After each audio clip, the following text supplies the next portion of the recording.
अस्सलाम वालेकुम। जैसा कि आप देख रहे हैं हमारे साथ मुनीम वसीम साहब मौजूद हैं और कल एक वीडियो बनाई थी हम लोगों ने, जो कि आप लोगों ने शायद देखी होगी, जिस पे फ़ेज़ 3 फ्लैट के एक लेटर के ऊपर जो इश्यू चल रहा है, उस पे बात हुई थी। तो आज उसी सिलसिले में ये हमारे पास आए हुए हैं। जनरल कौंसल हैं जमात इस्लामी की तरफ से नामज़द और जीते भी हैं ये शादमान टाउन से अभी, वार्ड नंबर 1 से। तो उसी सिलसिले में ये बात करने के लिए आए हैं। तो चलें इनसे इनका मौक़िफ़ भी जानते हैं कि ये उस पे क्या कहना चाहते हैं। अस्सलाम वालेकुम सर। वालेकुम अस्सलाम। सर बताएँगे कि अब आप क्या मौक़िफ़ लेकर आए हैं उस लेटर के ऊपर और आपके क्या तहफ़्फ़ुज़ात हैं इस पे? देखिए, सबसे पहली बात तो ये कि इसमें जो तहफ़्फ़ुज़ात हमने शुरू दिन से रखे, वो अभी तक के हमारे तहफ़्फ़ुज़ात बाक़ी हैं, वो अभी तक के दूर नहीं किए गए। एक रोड उसकी तामीर की गई और ये बोला गया कि जी वो किश्वर ज़राबाजी के फ़ंड से वो रोड तामीर किया जा रहा है। इलाक़े में जो भी काम करे, चाहे वो पीपल्स पार्टी करे, वो एमक्यूएम करे, वो जमात इस्लामी करे, इलाक़े के लिए काम हो रहा है, हम उसको वेलकम करते हैं। ठीक है? और अगर इवन हमारी मैन पावर की ज़रूरत है, हम आपको मैन पावर देते हैं, अगर आप इलाक़े के लिए काम कर रहे हो, हम वो भी आपको खुले दिल के साथ हम उसको तस्लीम करते हैं कि आप इलाक़े के लिए काम कर रहे हैं। लेकिन फिर उसमें अचानक से ये हुआ कि वो मशीनें चली गईं, जा कर के फिर वो सफ़ी-हसन से वापस आती हैं और आकर के फिर वो फ्लैट्स के अंदर काम करती हैं। ठीक है, फ्लैट्स के अंदर भी काम हो रहा है, कोई हर्ज नहीं है, फ्लैट के अंदर से आप लोग जो हैं वो वोट करते हैं फ्लैट के अंदर से। तो फ्लैट के अंदर काम करना कोई बुराई नहीं है, वोट हो रहा है, तो ठीक है आपने किया। हम फ्लैट के बाहर से तो वोट नहीं ले रहे हैं, अंदर से ले रहे हैं। हम लोगों को अंदर भी फैसिलिटेट कर रहे हैं और हमारा भी मोटिव ये है। तो ठीक है, आपने काम कर लिया, सही है, आपने जी वो फ़ंड आपने वहाँ भी यूटिलाइज़ किया, ठीक है जी, हम वेलकम करते हैं, अच्छी बात है आपने काम किया। वहाँ पे लोग परेशानी थी, बिल्कुल खंडर बन चुका था, कई खुदाइयाँ हो चुकी थी, सीवरेज लाइन्स डली हैं और बहुत सारे काम उनके हुए। वहाँ पानी बहुत खड़ा रहता था बारिशों में, 4-4 3-3 फुट पानी खड़ा रहता था। तो मैंने तो अपनी आँखों से देखा है, तो अच्छी बात है वहाँ पे काम हुआ और लोगों को रिलीफ़ मिला है वहाँ उस काम होने से। फिर अचानक से एक चीज़ सामने आती है, वो ये कि हर फ्लैट से 3-3 हज़ार रुपए का कलेक्शन किया गया है उस काम की मद तो देखिए, यूनियन का जो मौक़िफ़ है, वहाँ की यूनियन जो नुमाइंदगी मौक़िफ़ देते हैं, वो ये देते हैं कि जी हमने ये काम प्राइवेट करवाया। सर ठीक है, आपने अगर प्राइवेट करवाया है तो अच्छी बात है आपने प्राइवेट काम करवाया। कोई बात नहीं, आपने पैसे जमा किए, आपके जो भी 3,000 रुपए के हिसाब से आपके 8-9 लाख, 10 लाख, 12 लाख जो भी जमा हुआ है, आपने प्राइवेट काम करवा लिया।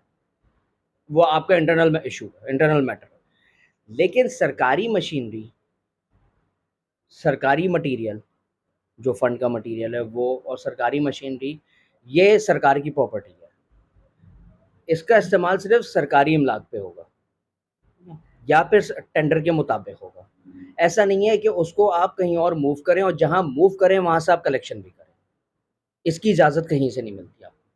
तो अब या तो आप ये बोलें कि वो आपने प्राइवेट काम करवाया है, आप उसको डिक्लेयर कर रहे हैं कि आप प्राइवेट काम करवाया, तो जो पार्टी या वो लोग जिन्होंने ये काम करवाया, वो उसको डिक्लेयर कर दें कि हमारा उस काम से कोई ताल्लुक़ नहीं है, हमने फ्लैट्स में कोई काम नहीं करवाया, ठीक है? और सरकारी मशीनरी वहाँ इस्तेमाल हो रही यानी हैं। आप एमकेएम की बात कर रहे हैं कि वो डिक्लेयर करें कि हमने फ्लैट में काम नहीं करवाया। बिल्कुल, और सरकारी मशीनरी इस्तेमाल हो रही है, सरकारी मटीरियल इस्तेमाल हुआ उसमें, टेंडर इस्तेमाल जो सरकारी टेंडर है, ठीक है? उसकी वायलेशन हुई है, तो वो उसको डिक्लेयर कर दें। और अगर वो डिक्लेयर नहीं करते तो फिर जो यूनियन का मौक़िफ़ है, वो मेरे ख़्याल में किसी उसमें नहीं आता कि वो अहमियत नहीं रखता वो मौक़िफ़, क्योंकि अब यूनियन ने अगर वो पैसे कलेक्ट किए हैं, वो पैसे उसने अपने पास रखे हैं कलेक्ट करके या अभी कलेक्शन हो रहा है, जो भी है, वो यूनियन का और उनका इंटरनल मैटर है, ठीक है? वो इस काम के नाम पर वो कलेक्शन जो है, वो गलत है। ये बयानिया नहीं होना चाहिए। तो ये एक मौक़िफ़ हमारा इस पे मौजूद है, एक हमारी एक रिज़र्वेशन हमारी मौजूद है और क्योंकि देखें ये पैसा किसी की प्रॉपर्टी नहीं है, ये अवाम के टैक्स का पैसा है और ये पैसा देना जो है वो अवाम अपने टैक्स में से देती है और ये पैसा, ये टैक्स का पैसा अवाम के ऊपर खर्च होना है। इसको आप अपनी मर्ज़ी से किसी जगह आप घुमा दें और उसको कहीं घुमा-फिरा के आप कान जो है वो दूसरी तरफ से घुमाएँ और वो जलेबी बना के आप उसमें से अपना ज़ाती मफ़ाद निकाल लें, तो ये गलत है और ये मेरे ख़्याल में ये गैर कानूनी भी है और ये बिल्कुल भी काबिले बर्दाश्त नहीं है, इसको हम बर्दाश्त नहीं करेंगे। तो इसके खिलाफ़ हम जाएँगे, बिल्कुल जाएँगे। तो इसमें इन दोनों फ़रीक़ैन को जो है यूनियन ने तो खैर अपना मौक़िफ़ दे दिया, नुमान भाई ने अपना मौक़िफ़ दे दिया है। तो अब मैं समझता हूँ कि एमकेएम को भी अपना मौक़िफ़ देना चाहिए कि वो अपने आप को इस मामले से बरी-उज़्ज़मा करार दें कि नहीं जी, हमारा इससे कोई ताल्लुक़ नहीं है, और वहाँ पे वो ये भी साबित करें कि सरकारी मशीनरी इस्तेमाल नहीं हुई है, सरकारी मटीरियल इस्तेमाल नहीं हुआ, जो और टेंडर की वायलेशन नहीं हुई है। वो ये सारी चीज़ें प्रूव करें, तो ये मामला ख़त्म हो जाएगा। अच्छा, तो बेसिक मसला ये है कि एमके आप ये कहना चाह रहे हैं कि एमकेएम ये क्लेम कर रही है कि जो फ्लैट में काम हुआ है वो किश्वर ज़हरा के फंड से हुआ है, और यूनियन ये कह रही है कि वो हमने अपने पैसों से कराया है। आप लोग का मेन मुद्दा जो है वो ये है। बिल्कुल, ऐसा ही है कि एमकेएम ये कह रही है कि जो काम हुआ है, वो किशोर ज़राबाजी के फंड से हुआ है, और यूनियन कह रही है कि हमने प्राइवेट करवाया है। अब उसके अलावा फिर ये भी देखने में आया है, सरकारी मशीनरी, सरकारी मटीरियल इस्तेमाल हुआ है। सरकार का टेंडर था, गवर्नमेंट टेंडर था, गवर्नमेंट ने टेंडर दिया ना, तो ये तो सब सरकारी था। तो ये सारी चीज़ें उसमें इस्तेमाल हुई हैं। तो जो आगे की रोड नहीं बनी है, जो जिसके बारे में ये बोला गया था कि बाद में बनेगी, गड्ढे की वजह से नहीं बनी, आप ये कहना चाह रहे हैं कि यहाँ का माल वहाँ लगा दिया गया? बिल्कुल, हम तो इसके ऊपर ये बात बोलेंगे कि जो आगे की रोड बनी थी, देखें अगर आगे का रोड नहीं बना, वो गड्ढा था या पत्थर पड़े हुए थे, तो वो ठेकेदार का काम है कि वो अपनी साइट को क्लियर करे और क्लियर करके काम करवाए। ये ठेकेदार का प्रॉब्लम है। अच्छा, ये पत्थर क्यों पड़े हुए हैं अभी तक के?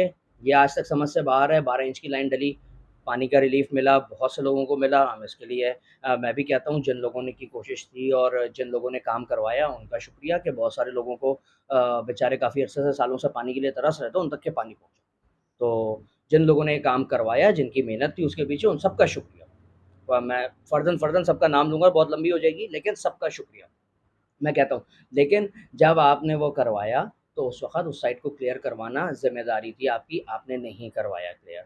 वो बड़े-बड़े चट्टानी पत्थर वहाँ पड़े हुए हैं, और वो जो गड्ढा खुदा हुआ है, वो भी अब किसी काम का नहीं है। वो गड्ढे की खुदाई अब किसी काम की नहीं है, जो काम होना था उसमें हो चुका है, लेकिन वो स्टिल खुदा हुआ है। वो क्यों खुदा हुआ है, उसके पीछे क्या रिज़र्वेशंस हैं, क्या उसके पीछे मफादात हैं, ठीक है? उनको सामने लाना चाहिए। उनको अवाम के सामने ला कर के उसको सामने रखना चाहिए कि भाई, हमने इस वजह से गड्ढे को अभी तक के इसकी बैकफिलिंग नहीं की है। एक बात अच्छा, ये हो गई। ये तो ख़ैर एक गड्ढे वाला मामला तो अलग है, अभी तो ख़ैर हम लेटर के ऊपर बात कर रहे नहीं, हैं। मैं रोड तो पर जो ही आपसे बात कर लेटर रहा हूँ। लेटर जो आप लोग के पास आया, तो ये वहाँ के किसी वकील ने ही आप लोग को दिया होगा और उसके बारे में तफ़सील बताई होगी ना? बिल्कुल ज़ाहिर-सी बात है, वहाँ पर भी हमारे बहुत से अहले मोहल्ला जो हैं, ज़ाहिर-सी बात है, हमसे मोहब्बत रखते हैं, हमसे हमें पसंद करते हैं, उन्होंने वोट किया है हमें। तो ऐसे ही तो नहीं ना, कोई आसमान से थोड़ी वोट उतर आए। अहले मोहल्ला ने दिए, उन्होंने ही हमें ये पर्चा भी दिया कि भाई, ये पर्चा हमें मिला है घरों पे। और अब जैसे मैं गड्ढे की जो बात आपको बता रहा हूँ, वो गड्ढा क्लियर भरना, बैकफिलिंग और पत्थर उठाना, उसको अपनी साइट क्लियर करना, वो ठेकेदार का काम था, ठेकेदार ने नहीं किया। अब वो वहाँ पर काम रोका गया और रोक करके उसको पीछे फ्लैट्स में मूव किया गया, हालाँकि वो रोड आगे तक का आना था। रिक्वेस्ट करने के बावजूद कुछ लोगों ने रिक्वेस्ट भी की, ठेकेदार से भी रिक्वेस्ट की कि यार, थोड़ा-सा आगे ले आओ, कुछ आगे ले आओ। मतलब हमने हमारी नॉलेज में आई ये बात, कुछ लोगों ने बाकायदा ठेकेदार से रिक्वेस्ट की, उसने नहीं सुना, उसने वो काम नहीं किया आगे। तो उसमें क्यों, कौन से ऐसे एलिमेंट्स थे भाई, क्या वजूहात थी? तो ये सारी चीज़ें, ये बहुत बड़ी एक खिचड़ी बना दी गई है, लेकिन ये खिचड़ी अब रही नहीं है। इसको हमने खोल कर के हमारे जो लोग हैं और हमारे जो सोशल मीडिया विंग के जो जमास्तानी के लोग हैं, उन्होंने इसको अल्हम्दुलिल्लाह खोल कर के अवाम के सामने रख दिया है।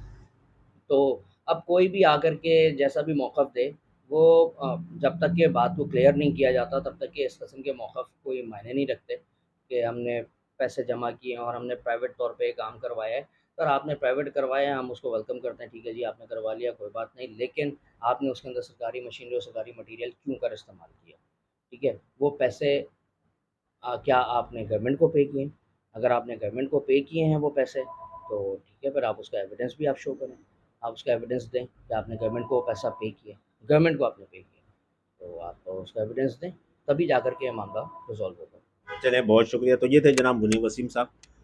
इन्होंने अपना मौक़िफ़ दिया उस बात के ऊपर जो अभी पिछले कुछ दिनों से काफ़ी गर्दिश कर रही है सोशल मीडिया पे भी और व्हाट्सएप ग्रुपों में भी, और शादमान में तो बच्चे-बच्चे की ज़बान पे वो बातें चल रही हैं। उसके ऊपर इनका मौक़िफ़ सामने आ गया है। अब देखते हैं कि एमकेएम वाले इस पे क्या अपना मौक़िफ़ देते हैं। सेज़ ज़ीशान को दुआ में याद रखिएगा, फिर किसी जगह पे किसी मुद्दे पे हाज़िर होंगे। अल्लाह हाफ़िज़।